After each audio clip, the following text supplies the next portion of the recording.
go right back to panhandling, elbow ripping down to the side, and everything all goes to hell in a handbasket. So we try to keep the grip and we keep it going. We absolutely de-emphasize, I don't know how you guys are, I couldn't care less about how many wins freshmen have. It truly doesn't matter to me. I'm constantly talking, well, that's great, you won, but you're holding the racket like this. Those are the kinds of comments I would make if I see them, because I truly don't care. What I care about is that they get this, so that when they get to here, they get this, by the time they're varsity, they'll have some skill, and they'll be able to control the bird a lot better than the girls that are here. So we start, and you guys can do it with me, so you can watch them or watch me. I'm going to try to go through this somewhat quicker so I can save a little time at the end than the last one.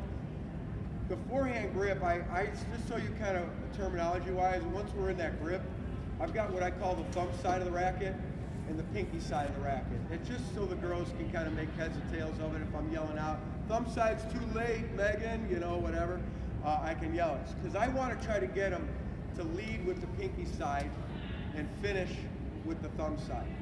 So that generating, I talk a lot about this 90-degree angle, bent elbow, generating a lot of that racket movement over the top instead of the arm movement. So we start with this simple drill. We go over the top. I don't even have a name for this one, but we just sit here and warm up just like this.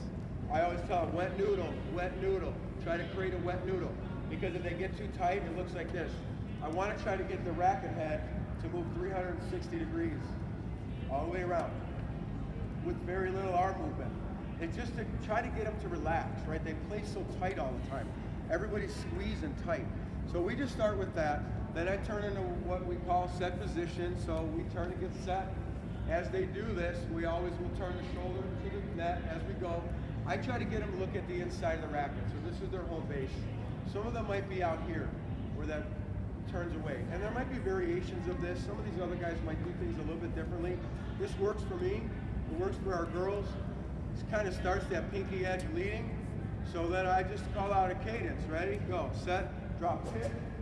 Set, drop, hit. Set, drop, hit. Set, drop, hit. Set, drop, hit. And I'll just call this out. And I got the whole gym doing it. Our varsity girls will split up. No more than one senior on any court. No more than one junior on any court. Sophomores, freshmen, you guys spread out equally.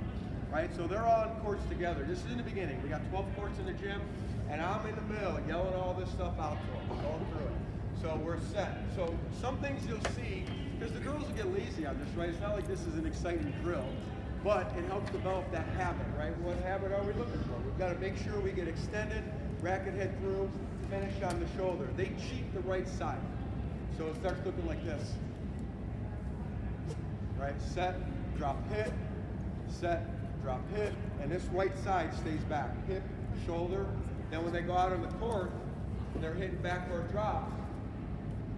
They get the same motion, set, hit, right? And everything's right here, and that right side stays through, and they can't figure out why everything's going into the net on them.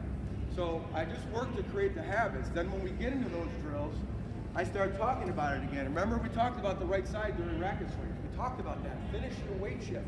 Get all the way through as you go. So I try to get their shoulder forward. So the set, this is where they start getting what I call unnecessary racket movement. I talk about being short and concise and compact. We're set, we drop, we hit. Making sure that butt of the racket leads.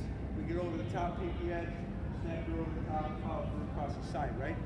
You just got to be careful that they don't start doing this kind of thing. I try to get them square, square at impact, and through square. Then the shoulder, when it comes through, we'll turn it away